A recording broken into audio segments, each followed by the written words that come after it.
Sagesse tes vertus. La voie stoïcienne vers la grandeur intérieure. Introduction. Voir juste, agir juste, être juste. La sagesse est la connaissance du bien. La vertu est sa pratique. Épictète. Ce n'est pas ce que tu sais qui te transforme, c'est ce que tu incarnes. Sénèque. Le stoïcisme ne propose pas une morale abstraite. Il offre une voie, une discipline, une purification. La sagesse est la lumière qui éclaire le chemin. La vertu est la marche qui le rend réel. Et ensemble, elles forment la grandeur. Pourquoi cet enseignement? Parce que le monde est bruyant. Parce que les illusions sont nombreuses. Parce que les contrefaçons sont séduisantes. Et parce que la vérité ne suffit pas à elle seule. Il faut la voir. Il faut la choisir. Il faut l'incarner. La sagesse sans vertu est stérile. La vertu sans sagesse est aveugle. Mais ensemble, elles purifient, stabilisent, élèvent. Ce que tu vas explorer. À travers 8 chapitres, tu vas définir la sagesse et la vertu comme piliers de transformation. Déconstruire les illusions mentales et émotionnelles. Stabiliser ta posture dans l'épreuve. Purifier ta parole, tes actes, tes intentions. Résister aux tentations du monde sans te fermer. Incarner une présence juste, fidèle, rayonnante. Et faire de ta vie une offrande silencieuse. Ce que tu vas restaurer. Tu vas restaurer la clarté dans ta vision, la cohérence dans tes actes, la paix dans ta posture, la fidélité dans tes liens, la grandeur dans ton quotidien. Tu ne seras plus gouverné par les apparences. Tu incarneras la substance. Tu deviendras un repère. Le pacte de transformation. Voici la promesse de ce chemin. Tu ne confondras plus savoir et sagesse. Tu ne confondras plus performance et vertu. Tu ne poursuivras plus ce qui brille au détriment de ce qui élève. Tu ne parleras plus pour plaire, mais pour éclairer. Tu ne agiras plus pour réussir, mais pour incarner. Tu ne vivras plus pour être vu, mais pour être vrai. Tu incarneras la sagesse. Tu pratiqueras la vertu. Tu deviendras libre. Puissant. Vivant. Chapitre 1. Sagesse et vertu. Définition, tension, promesse. 2 piliers, une seule voie. La sagesse est la connaissance du bien. La vertu est sa pratique. Épictète. Le stoïcisme repose sur une alliance sacrée, celle de la sagesse et de la vertu. L'une éclaire, l'autre incarne, l'une voit, l'autre agit. Mais cette alliance est souvent rompue. On veut comprendre sans pratiquer, ou pratiquer sans comprendre. Ce chapitre est une restauration, une clarification, une fondation. Définir la sagesse, voir juste. La sagesse est la lucidité face au réel. La capacité à discerner le bien du mal, la purification du regard, l'art de penser sans se perdre.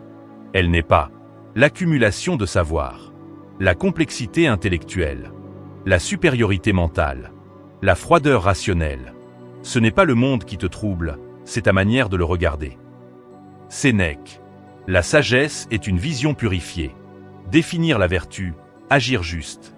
La vertu est la fidélité à ce que tu sais être juste. La cohérence entre pensée, parole et action. La stabilité dans l'épreuve. La discipline incarnée. Elle n'est pas la perfection morale. L'obéissance aveugle. La rigidité comportementale. Le sacrifice de soi. La vertu est la seule richesse qui ne dépend de personne. Marc Aurèle.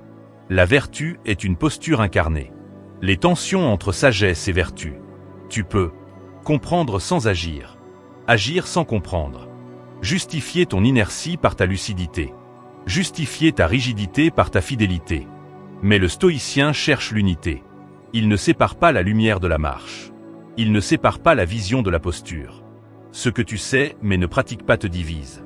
Ce que tu pratiques sans comprendre t'égare. Épictète. L'unité stoïcienne. Sagesse incarnée, vertu éclairée.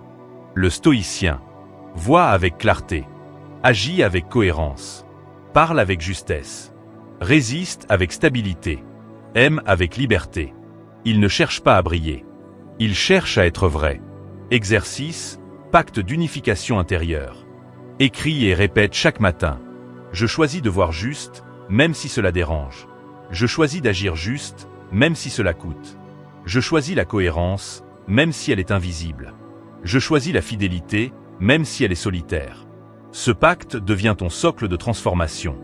Les 4 vertus cardinales stoïciennes. Sagesse, Sophia. Voir clair, discerner, comprendre. Courage, Andrea. Agir malgré la peur, rester stable. Justice, Dikaiosine. Respecter l'ordre, honorer le lien. Tempérance, Sophrosine. Maîtriser les excès, purifier les désirs. Celui qui pratique ces 4 vertus devient un sanctuaire mobile. Sénèque. La sagesse est la racine. La vertu est le fruit. Exercice, journal de cohérence. Chaque soir, écris ce que tu as compris aujourd'hui, ce que tu as incarné, ce que tu as évité malgré ta lucidité, ce que tu choisis de pratiquer demain. Ce journal devient ton miroir de vérité. Le monde comme théâtre de confusion. Le monde valorise. Le savoir sans pratique. La parole sans cohérence. L'image sans substance. La performance sans fidélité. Mais le stoïcien ne joue pas ce rôle. Il ne consomme pas la sagesse. Il l'incarne. Celui qui reste fidèle à la vérité dans le tumulte devient un repère. Marc Aurèle. Sagesse et vertu ne sont pas 2 chemins. Elles sont les 2 jambes d'une même marche. La sagesse éclaire. La vertu stabilise. Et ensemble, elles purifient. Tu ne veux plus seulement comprendre. Tu veux incarner. Tu ne veux plus seulement agir. Tu veux éclairer. Et dans cette posture, tu deviens libre, puissant, vivant. Chapitre 2. La sagesse comme vision du monde, lucidité, clarté, discernement. Voir juste, c'est déjà se libérer. Ce n'est pas le monde qui te trouble, c'est ta manière de le regarder. Sénèque. La sagesse n'est pas une accumulation de savoir. C'est une purification du regard. Une manière de voir le monde sans distorsion, sans illusion, sans fuite. Le stoïcien ne cherche pas à tout comprendre. Il cherche à voir juste. Et dans cette clarté, il trouve la paix, la force, la liberté. La sagesse comme lucidité. La lucidité, c'est voir ce qui est, sans filtre émotionnel. Reconnaître les mécanismes invisibles. Débusquer les illusions mentales. Refuser les interprétations automatiques. Mais cela demande du courage, de la lenteur, de la discipline, de la solitude. Celui qui voit le monde tel qu'il est ne souffre plus de ce qu'il croyait devoir être. Épictète. La sagesse commence par la désillusion volontaire. La sagesse comme clarté. La clarté, c'est la capacité à nommer ce qui est flou. La purification du langage intérieur. La stabilité dans la pensée. La cohérence dans la perception. Elle ne dépend pas du calme extérieur, de la facilité des circonstances, de la validation des autres. Elle est une posture mentale, une lumière intérieure. La sagesse comme discernement. Le discernement, c'est savoir ce qui dépend de soi, savoir ce qui mérite une réponse, savoir ce qui est essentiel, savoir ce qui est juste. Celui qui confond l'urgent et l'important vit dans le tumulte. Sénèque. Le stoïcien ne réagit pas. Il choisit. Exercice, rituel de purification du regard. Chaque matin, pratique. 5 minutes de silence. Une question, qu'est-ce que je vois aujourd'hui sans illusion? Une réponse écrite, brute, sans justification. Une intention, je choisis de voir ce qui est, pas ce que je veux croire. Ce rituel devient ton miroir de lucidité. Les ennemis de la sagesse. L'émotion non maîtrisée. L'opinion collective. L'attachement au confort. La peur de la vérité. Le bavardage intérieur. Mais le stoïcien sait que la sagesse demande du vide. Que la clarté demande du silence. Que la lucidité demande du détachement. Ce que tu refuses de voir te gouverne. Ce que tu regardes en face te libère. Épictète. La sagesse comme posture quotidienne. Tu peux pratiquer la sagesse en ralentissant, en questionnant tes pensées, en refusant les interprétations automatiques, en choisissant la clarté plutôt que le confort. La sagesse n'est pas un état, c'est une discipline. Exercice, pacte de vision stoïcienne. Écris et répète chaque matin. Je choisis de voir ce qui est, même si cela dérange. Je choisis la clarté, même si elle est inconfortable. Je choisis le discernement, même si cela me distingue. Je choisis la lucidité, même si elle me rend seul. Ce pacte devient ton socle de sagesse. Le monde comme miroir de confusion. Le monde te propose des récits à croire, des émotions à consommer, des urgences à traiter, des rôles à jouer. Mais le stoïcien ne se laisse pas happer. Il ne cherche pas à tout comprendre. Il cherche à voir juste. Celui qui voit avec clarté devient un repère dans le brouillard. Marc Aurèle. La sagesse comme vision du monde. C'est une purification, une discipline du regard, une lucidité volontaire, une clarté incarnée. Tu ne veux plus croire ce qui rassure. Tu veux voir ce qui est. Tu ne veux plus réagir. Tu veux discerner. Tu ne veux plus fuir. Tu veux comprendre. Et dans cette posture, tu deviens libre, puissant, vivant. Chapitre 3. La vertu comme posture. Fidélité, stabilité, cohérence. Ce que tu incarnes te définit plus que ce que tu sais. La vertu n'est pas une idée. C'est une posture, une manière d'être, une fidélité incarnée. Elle ne se prouve pas. Elle se manifeste. Elle ne s'affiche pas. Elle se ressent. Le stoïcien ne cherche pas à être parfait. Il cherche à être fidèle. Et dans cette fidélité, il devient stable, cohérent, grand. Définir la vertu comme posture. La vertu est une cohérence entre pensée, parole et action. Une fidélité à ce que tu sais être juste. Une stabilité dans l'épreuve. Une discipline incarnée. Elle n'est pas une rigidité morale. Une conformité sociale. Une performance visible. Une perfection inaccessible. Elle est une offrande silencieuse. Les 3 piliers de la posture vertueuse. 1. La fidélité. Être fidèle à soi, même dans le doute. Être fidèle à ses principes, même dans la pression. Être fidèle à sa parole, même dans le tumulte. La fidélité est la racine de la grandeur. 2. La stabilité. Ne pas se laisser emporter par les émotions. Ne pas se fragmenter dans les contradictions. Ne pas se renier dans les tempêtes. La stabilité est la forme de la paix. 3. La cohérence. Aligner pensée, parole et action. Refuser les compromis intérieurs. Choisir la vérité même si elle est exigeante. La cohérence est la lumière de la vertu. La vertu dans le quotidien. Tu peux pratiquer la vertu en disant non à ce qui te divise, en ralentissant quand tout s'accélère, en restant fidèle quand tout pousse à la trahison, en incarnant ce que tu sais être juste, même si cela coûte. La vertu n'est pas spectaculaire. Elle est stable. Exercice, pacte de posture stoïcienne. Écris et répète chaque matin. Je choisis la fidélité, même si elle est solitaire. Je choisis la stabilité, même si le monde est instable. Je choisis la cohérence, même si elle me distingue. Je choisis la vertu, même si elle ne brille pas. Ce pacte devient ton socle de grandeur. Les vertus cardinales comme fondation. 1. Sagesse, voir clair. 2. Courage, agir malgré la peur. 3. Justice, honorer le lien. 4. Tempérance, maîtriser les excès. La vertu est une architecture intérieure. Exercice, journal de posture. Chaque soir, écris. 1. Une situation où tu as incarné la vertu. 2. Une tentation que tu as traversée. 3. Une incohérence que tu choisis de corriger. 4. Une fidélité que tu veux renforcer demain. Ce journal devient ton miroir de stabilité. Le monde comme test de posture.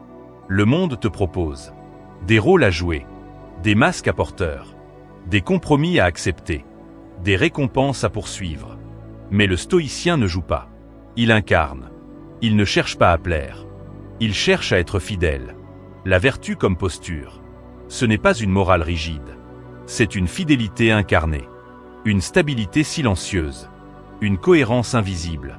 Tu ne veux plus seulement comprendre. Tu veux incarner. Tu ne veux plus seulement parler. Tu veux aligner. Tu ne veux plus seulement résister. Tu veux stabiliser. Et dans cette posture, tu deviens libre, puissant, vivant. Chapitre 4. La sagesse face à la souffrance. Comprendre sans fuir. Ce que tu refuses de comprendre te condamne à répéter. Ce que tu appelles malheur est souvent une leçon mal comprise. Épictète. La douleur ne t'abîme pas. C'est ta résistance à elle qui te divise. Sénèque. La souffrance est inévitable. Mais elle n'est pas une ennemie. Elle est un miroir. Un messager. Un seuil. Le stoïcien ne fuit pas la souffrance. Il l'interroge. Il la traverse. Il la transforme. La souffrance comme miroir de la pensée. La souffrance révèle ce que tu crois devoir contrôler. Ce que tu refuses de perdre. Ce que tu confonds avec toi-même. ce que tu n'as pas encore accepté. Elle n'est pas une punition. Elle est une invitation à voir plus clair. Ce qui te fait souffrir est souvent ce que tu refuses de lâcher. Épictète. La sagesse comme outil de traversée. La sagesse ne supprime pas la douleur. Elle la rend traversable. Elle t'aide à déconstruire les illusions qui l'amplifient, reprogrammer ta perception, stabiliser ta posture intérieure, extraire le sens de l'épreuve. Elle transforme la souffrance en enseignement. Les 3 erreurs face à la souffrance. 1. La fuite. Tu évites, tu distractes, tu repousses. Mais ce que tu fuis te poursuit. 2. La dramatisation. Tu amplifies, tu racontes, tu t'identifies. Mais ce que tu nourris te gouverne. 3. La rigidité. Tu refuses, tu bloques, tu résistes. Mais ce que tu combats t'affaiblit. Ce que tu refuses de ressentir devient ton poison silencieux. Sénèque. Le stoïcien ne fuit pas. Il comprend. La posture stoïcienne face à la douleur. Observer sans juger. Ressentir sans se perdre. Questionner sans fuir. Traverser sans se trahir. La sagesse ne cherche pas à supprimer. Elle cherche à purifier. Exercice, journal de lucidité émotionnelle. Chaque soir, écris. Une souffrance ressentie aujourd'hui. Ce qu'elle révèle sur toi. Ce que tu refuses encore de voir. Ce que tu choisis de transformer demain. Ce journal devient ton miroir de croissance. La souffrance comme seuil de grandeur. Tu peux choisir. De te plaindre ou de comprendre. De fuir ou de traverser. De résister ou d'accueillir. De t'effondrer ou de t'élever. Mais le stoïcien sait que la souffrance est un passage. Que la douleur est une purification. Que l'épreuve est une initiation. Ce que tu traverses avec lucidité devient ta force. Marc Aurèle. Exercice, pacte de traversée stoïcienne. Écris et répète chaque matin. Je choisis de comprendre, même si cela fait mal. Je choisis de traverser, même si cela me dérange. Je choisis la lucidité, même si elle est inconfortable. Je choisis la sagesse, même dans la douleur. Ce pacte devient ton socle de résilience. Le monde comme amplificateur de souffrance. Le monde te propose des distractions pour ne pas ressentir, des récits pour dramatiser, des rôles pour fuir, des normes pour nier. Mais le stoïcien ne consomme pas ces anesthésies. Il ne cherche pas à éviter. Il cherche à comprendre. Celui qui reste lucide dans la douleur devient un repère pour ceux qui fuient. Sénèque. La sagesse face à la souffrance. Ce n'est pas une fuite. C'est une traversée. Une purification. Une élévation. Tu ne veux plus éviter. Tu veux comprendre. Tu ne veux plus résister. Tu veux accueillir. Tu ne veux plus fuir. Tu veux incarner. Et dans cette posture, tu deviens libre, puissant, vivant. Chapitre 5, la vertu face à la tentation. Rester fidèle dans le tumulte. Ce que tu refuses de trahir devient ton sanctuaire. Ce n'est pas dans la facilité que la vertu se révèle, mais dans la tension entre ce que tu pourrais faire et ce que tu choisis de ne pas faire. Épictète. La tentation est partout. Elle ne crie pas. Elle murmure. Elle ne frappe pas. Elle séduit. Elle te propose. Le confort au lieu de la cohérence. La reconnaissance au lieu de la fidélité. La distraction au lieu de la présence. La performance au lieu de la grandeur. Mais le stoïcien ne se laisse pas acheter. Il ne négocie pas avec sa nature. Il reste fidèle, même dans le tumulte. Définir la tentation, une invitation à la fragmentation.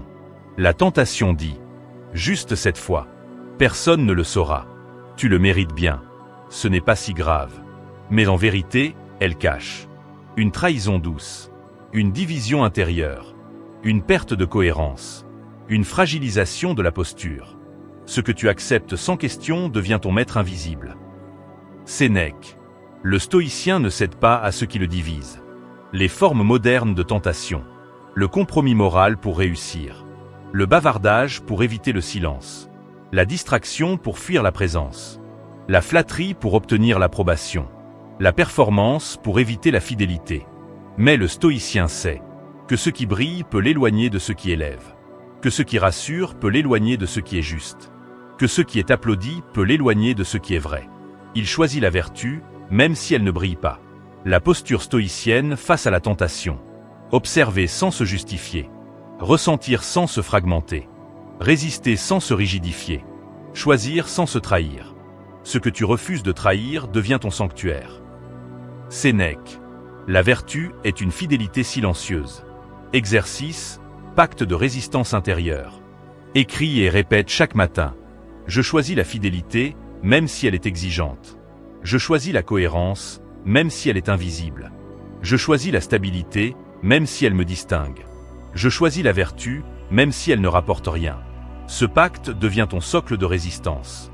La tentation comme test de grandeur. Tu peux céder pour être tranquille, justifier pour ne pas culpabiliser, fragmenter pour ne pas choisir, renier pour ne pas perdre. Mais le stoïcien sait que ce qu'il refuse de trahir le fortifie, que ce qu'il traverse sans céder le stabilise, que ce qu'il incarne dans le tumulte le révèle. La tentation devient un miroir de fidélité. Exercice, journal de résistance. Chaque soir, écris. Une tentation traversée aujourd'hui. Ce que tu as ressenti. Ce que tu as choisi. Ce que tu veux renforcer demain. Ce journal devient ton miroir de grandeur. Le monde comme test permanent. Le monde te propose des raccourcis, des rôles à jouer, des masques à porteurs, des récompenses à poursuivre. Mais le stoïcien ne joue pas. Il incarne. Il ne cherche pas à plaire. Il cherche à être fidèle. Celui qui reste fidèle à sa nature dans le tumulte devient un repère. Marc Aurèle. La vertu face à la tentation. Ce n'est pas une guerre. C'est une fidélité. Une résistance silencieuse. Une cohérence incarnée. Tu ne veux plus céder pour être tranquille. Tu veux rester fidèle pour être vrai. Tu ne veux plus briller pour être vu. Tu veux incarner pour être stable. Et dans cette posture, tu deviens libre, puissant, vivant. Chapitre 6, sagesse et parole. Dire sans flatter, éclairer sans dominer. Ce que tu dis révèle ce que tu es. Parle seulement si ta parole vaut plus que ton silence. Épictète. Ce que tu dis sans le vivre devient du bruit. Ce que tu incarnes devient lumière. Sénèque. La parole est un acte. Elle peut guérir ou diviser, élever ou flatter, éclairer ou manipuler. Le stoïcien ne parle pas pour séduire. Il parle pour servir. Il ne parle pas pour dominer. Il parle pour clarifier. La sagesse purifie la parole. La vertu la stabilise. Et ensemble, elles font de chaque mot une offrande. La parole comme reflet de la sagesse. La parole sage est lente, juste, alignée, nécessaire. Elle ne cherche pas à convaincre, à plaire, à dominer, à remplir le vide. Elle est une offrande, pas une stratégie. Celui qui parle pour exister ne s'est jamais rencontré. Épictète. Les pièges de la parole creuse. Parler pour combler le silence. Parler pour être aimé. Parler pour se justifier. Parler pour éviter de ressentir. Mais le stoïcien sait que le silence est parfois plus noble, que la parole est un miroir de la posture, que le bavardage est une fuite déguisée. Il parle peu, mais parle vrai. Les 3 filtres stoïciens de la parole. Est-ce vrai? Est-ce nécessaire? Est-ce fidèle à ma posture? Ce que tu dis sans le vivre te divise. Ce que tu incarnes te unifie. Sénèque. La parole devient un acte de cohérence. La sagesse dans la parole. Clarifier sans imposer. Éclairer sans écraser. Nommer sans juger. Offrir sans manipuler. Le stoïcien ne cherche pas à convaincre. Il cherche à incarner. Exercice, rituel de parole juste. Chaque matin, pratique. 5 minutes de silence avant toute parole. Une question, ce que je vais dire est-il nécessaire, juste, fidèle? Une intention, que ma parole soit une offrande, pas une fuite. Ce rituel devient ton filtre verbal. La parole dans les relations. Tu peux parler pour être compris. Parler pour éviter le conflit. Parler pour séduire. Parler pour contrôler. Mais le stoïcien choisit la parole juste, le silence habité, la clarté relationnelle, la fidélité à soi. Il parle pour pacifier, pas pour dominer. Celui qui parle avec justesse devient un repère dans le tumulte. Marc Aurèle. Exercice, pacte de parole stoïcienne. Écris et répète chaque matin. Je choisis la parole juste plutôt que la parole facile. Je choisis le silence plutôt que le bruit. Je choisis la clarté plutôt que la séduction. Je choisis la vérité plutôt que l'approbation. Ce pacte devient ton socle verbal. Le monde comme théâtre de discours. Le monde te propose des slogans à répéter, des récits à consommer, des opinions à adopter, des rôles à jouer. Mais le stoïcien ne récite pas. Il incarne. Il ne parle pas pour exister. Il parle parce qu'il existe. Sagesse et parole. C'est l'union entre clarté et fidélité. Ce que tu dis révèle ce que tu es. Ce que tu incarnes donne du poids à tes mots. Ce que tu choisis de taire peut valoir plus que ce que tu dis. Tu ne veux plus parler pour plaire. Tu veux parler pour éclairer. Tu ne veux plus séduire. Tu veux servir. Tu ne veux plus dominer. Tu veux incarner. Et dans cette posture, tu deviens libre, puissant, vivant. Chapitre 7. Vertu et action. Incarner sans attendre, agir sans dépendre. Ce que tu fais te façonne plus que ce que tu ressens. Ne dis pas que tu es vertueux. Agis comme si tu l'étais. Épictète. Ce que tu fais chaque jour devient ton temple ou ta prison. Sénèque. La vertu n'est pas une intention. C'est une action. Une incarnation. Une fidélité concrète. Le stoïcien ne remet pas à demain ce qu'il sait devoir incarner. Il ne dépend pas des circonstances pour agir. Il ne cherche pas à être vu. Il cherche à être vrai. L'action comme purification. Agir, c'est traverser le doute, stabiliser la pensée, clarifier l'intention, purifier le désir. Mais cela demande du courage, de la lenteur, de la fidélité, de la solitude. L'action stoïcienne est une offrande, pas une démonstration. Les 3 ennemis de l'action vertueuse. 1. L'attente. Celui qui attend les conditions parfaites ne commence jamais. Épictète. Tu attends d'être prêt. Tu attends d'être compris. Tu attends que le monde change. Mais la vertu ne dépend pas du contexte. Elle dépend de ta fidélité. 2. La dépendance. Celui qui agit pour être vu est déjà divisé. Sénèque. Tu agis pour être validé. Tu agis pour être aimé. Tu agis pour être applaudi. Mais la vertu ne cherche pas l'approbation. Elle cherche la cohérence. 3. La dispersion. Ce que tu fais sans clarté te fragmente. Marc Aurèle. Tu fais trop. Tu fais vite. Tu fais sans ancrage. Mais la vertu ne cherche pas la quantité. Elle cherche la justesse. La posture stoïcienne dans l'action. Agir sans attendre. Agir sans dépendre. Agir sans se trahir. Agir sans se justifier. La vertu est une fidélité incarnée, pas une stratégie. Exercice, pacte d'incarnation quotidienne. Écris et répète chaque matin. Je choisis d'agir, même si cela ne rapporte rien. Je choisis d'incarner, même si cela ne se voit pas. Je choisis la fidélité, même si elle est exigeante. Je choisis la vertu, même si elle est solitaire. Ce pacte devient ton socle d'action. L'action invisible comme sanctuaire. Tu peux dire sans faire, promettre sans incarner, briller sans servir, réussir sans être fidèle. Mais le stoïcien sait que ce qu'il fait dans le silence le construit, que ce qu'il incarne dans l'ombre le stabilise, que ce qu'il choisit dans l'épreuve le révèle. L'action devient un sanctuaire intérieur. Exercice, journal d'incarnation. Chaque soir, écris une action fidèle posée aujourd'hui, une incohérence que tu veux corriger, une tentation que tu as traversée, une intention que tu veux incarner demain. Ce journal devient ton miroir de grandeur. Le monde comme théâtre de performance. Le monde te propose des rôles à jouer, des masques à porteurs, des récompenses à poursuivre, des urgences à traiter. Mais le stoïcien ne joue pas. Il incarne. Il ne cherche pas à réussir.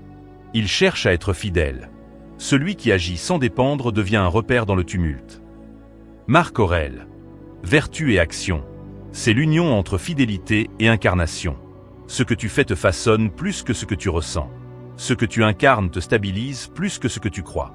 Ce que tu choisis dans le silence te révèle plus que ce que tu dis. Tu ne veux plus attendre. Tu veux incarner. Tu ne veux plus dépendre. Tu veux agir.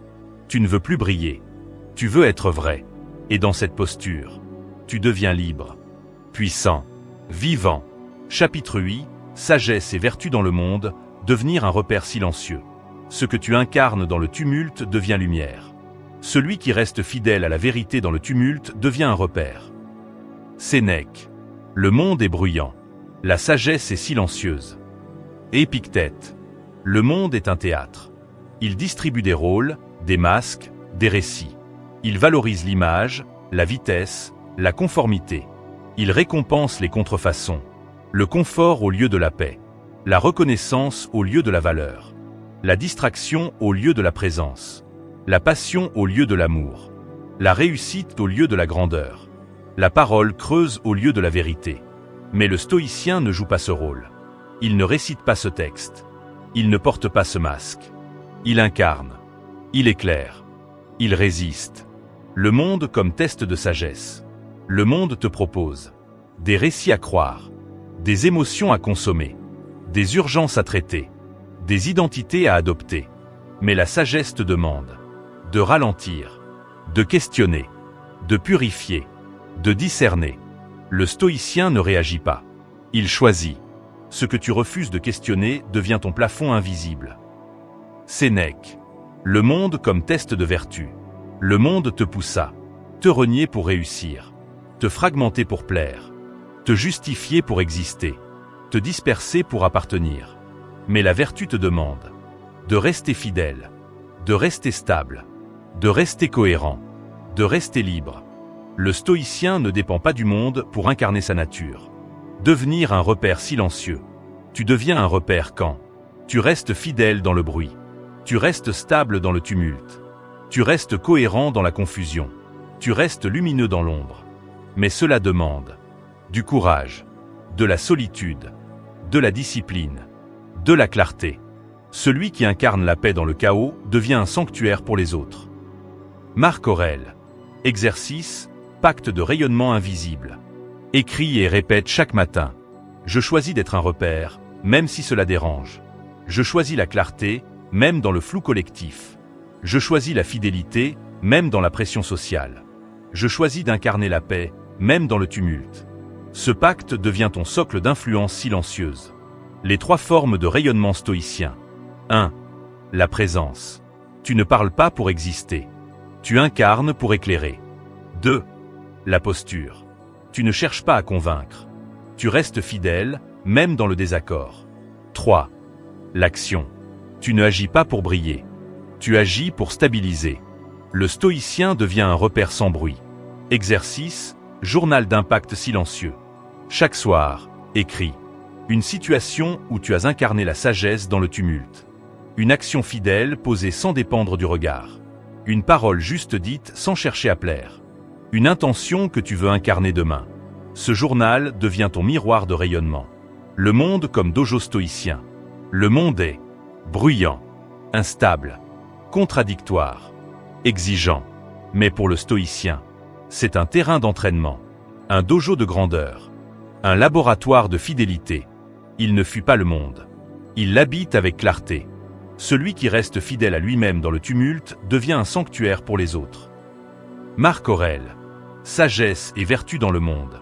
C'est une posture, une résistance silencieuse, une fidélité incarnée, une lumière sans bruit. Tu ne veux plus te conformer. Tu veux incarner. Tu ne veux plus briller. Tu veux stabiliser. Tu ne veux plus séduire. Tu veux éclairer. Et dans cette posture, tu deviens libre, puissant, vivant.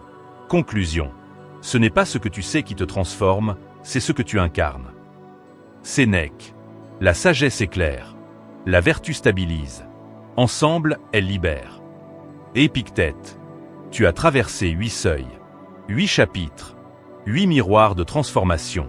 Tu as vu que la sagesse n'est pas un savoir, mais une purification du regard, et que la vertu n'est pas une morale, mais une fidélité incarnée.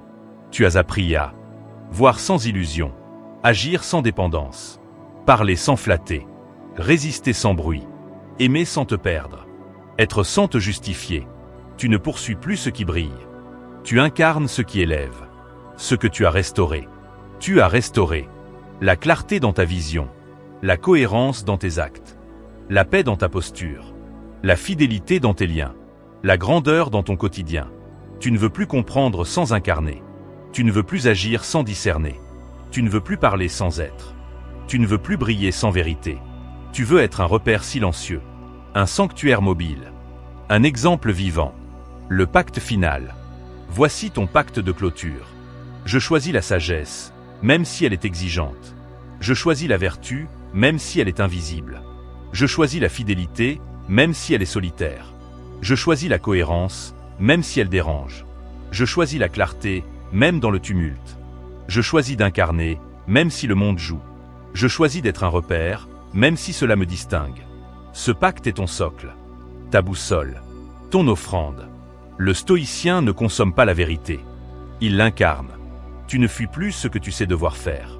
Tu ne te caches plus derrière des illusions. Tu ne te trahis plus pour être aimé. Tu ne poursuis plus ce qui brille. Tu ne répètes plus ce qui flatte. Tu incarnes. Tu éclaires. Tu résistes. Et dans cette posture, tu deviens libre, puissant, vivant.